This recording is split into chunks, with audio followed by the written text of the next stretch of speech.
Welcome to the Hidden Corners, where truth and terror collide. Discover a realm where the lines between the living and the supernatural blur, as you embark on a journey to the paranormal and visit the mysterious hidden corners of your mind.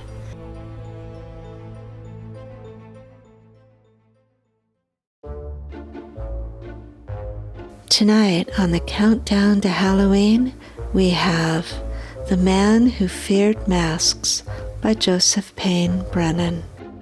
Read by Justin King. The Man Who Feared Masks by Joseph Payne Brennan. Mr. Rapondi was terrified by masks or false faces of any type. Halloween to him was an idiot's festival of unmitigated horror. He would sooner enter a tiger's lair than attend a masked ball. If he saw a false face harmlessly dangling in the window of a novelty shop, he would shudder and turn away. The memory of it would haunt him all evening long, even intrude in his dreams and torment him until he awoke, limp with nightmare panic. The detailed circumstances surrounding the inception of Mr. Rapondi's masked fear were somewhat hazy, since he was scarcely 3 years old at the time. But the particular moments of terror he remembered vividly, as if they had transpired within his recent adult life. He was sitting in a huge circus tent with his father. It was his first circus. He was enormously excited, tense, somewhat fearful. He held tight to his father's hand. Suddenly all the lights went out. There were screams, frightened cries, roars, howls, and monstrous bellowings. People began pushing and shoving, trying to force passage toward the entrances of the pitch-black tent. In the whirlwind commotion, he lost the grip on his father's hand. He was swept away in a trampling, cursing tide of sweating humanity. He fell down between the seats screaming, and suddenly out of the darkness appeared a nightmare face, luminous with a green silvery shine, huge of nose, gashed with great white rubbery lips, which writhed with insane merriment. The face bent over him with its tiny glittering eyes, its fearful pink mouth, and its greasy shine. His screams of a few moments before turned to delirious shrieks of ultimate terror. He remembered nothing more. Eventually, of course, the lights went back on, and the masked circus clown returned a screaming and hysterical child to his father. The child screamed all the way out of the circus tent, screamed all the way home, and screamed and sobbed half the night, until exhaustion brought hypnotic sleep. The distressed parents finally forgot the unfortunate incident, but the child never did. In the recesses of his memory, a grotesque and hideous mask wavered always just out of sight, awaiting its chance to loom out of the darkness, awaiting the sudden, unexpected moment when it would leap into light and petrify him with pure terror. The show window of a toy store might bring it lunging out at him. He might be swept with acute panic upon glancing up at a billboard advertising a traveling sideshow. Once he nearly fainted on the street when a weirdly masked man from Mars, advertising a local movie, strode around a corner in front of him.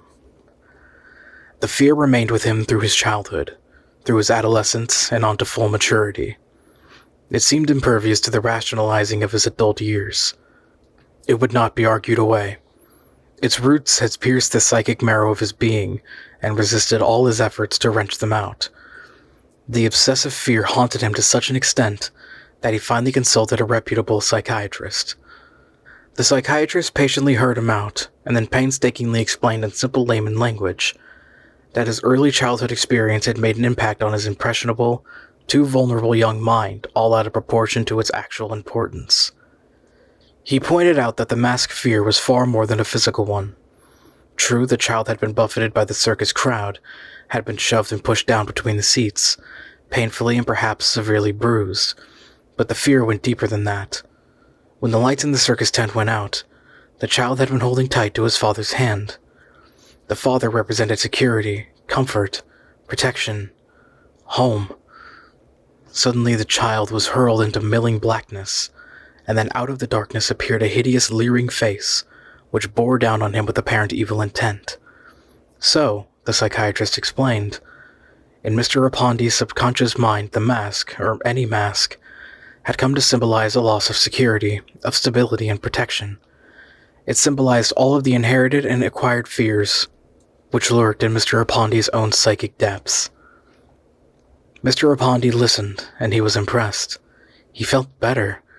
He believed that he now thoroughly understood the origin of the masked terror, and an understanding, he judged, was exorcism. But this was only partially true. Although the explanation tended to alleviate Mr. Rapondi's masked fear, it has by no means entirely dispelled the fixation. The fear remained, buried deep in Mr. Rapondi's psychic being, and even though it no longer flickered into furious life at the smallest draught of provocation, still it went on smoldering. In his early 30s, Mr. Rapondi got married, and if his marriage had its occasional ups and downs, it was probably no better and no worse than the average. All considered, it might be termed reasonably successful. Probably Mr. Rapondi believed it far more successful than did his spouse. Mrs. Rapondi was frequently exacerbated by her husband's lack of enterprise, by his timidity, and by his tendency to accept, rather than alter his lot. But after the first few years, she seldom complained. It did no good, and in any case, Mr. Rapondi had plenty of laudable qualities. Although his job was a modest one, he worked steadily at it. He didn't drink, nor stay out at night, nor grumble about the meals. Mr. Rapondi himself was quite satisfied with his circumstances. He had a faithful wife, a small but neat apartment home, and a job which was probably his as long as he wanted it, providing he was willing to forego any prospect of raises within the foreseeable future. All in all, he felt that he possessed a measure of security. He never mentioned the masked fear to his wife. He had an uncomfortable feeling that she would consider it silly, that she might even ridicule him. It was, after all, an awkward thing to explain to anyone, and Mr. Rapondi could see no point in broaching it. If Mrs. Rapondi had known about it, the chances are the surprise birthday party for Mr. Rapondi would have been staged in a far less fanciful manner. The 5 couples and Mrs. Rapondi were crowded into the Rapondi's small apartment late one October afternoon. A big birthday cake covered with pink icing and candles rested on a table in the living room. It was Mr. Rapondi's birthday, and they meant to surprise him when he came home from work at 5:30. Suddenly, young Mrs. Tyler had an idea. She was giving a Halloween masquerade party later in the month, she said, and that very afternoon she had been out shopping for masks. She had them with her now. Why didn't they each put on a mask before Mr. Rapondi came in? It would be great fun. For a minute he wouldn't know who any of them were, and that would add to the element of surprise. They all, including Mrs. Rapondi, agreed with enthusiasm. Then a further eerie touch was added when fertile Mr. Fentonby suggested that they put out all the lights in the apartment, except in the vestibule, pull down the shades, and hold lighted birthday candles near their masked faces. When Mr. Rapondi first came in, they would remain silent, and he would be confronted by nothing but an assemblage of weird glowing masks, hovering, as it were, in mid-air. Mr. Fentonby's suggestion was adopted with shouts of delight. At 5:15 they slipped on their grotesque false faces, snapped out all the lights and got their little candles ready. 10 minutes later they drew the shades, lit their candles, and waited breathlessly, like mischievous children. The minutes dragged, but presently they heard the click of the self-service elevator down the hall, and then Mr. Rapondi's light but steady tread. He was, as a matter of fact, slightly late. Work had piled up at the office, and he was more tired than usual. Opening the door into the tiny vestibule of his apartment, he sighed with contentment and relief. After hanging up his hat and coat, he strolled into the living room. In the impossibly black place, 11 luminous nightmare masks floated suddenly out at him. They gleamed and flickered with an unearthly light all their own. The masks were different, but they were all hideous, all malevolent. Some had huge drooping noses, some great white rubbery lips, grinning with insane merriment.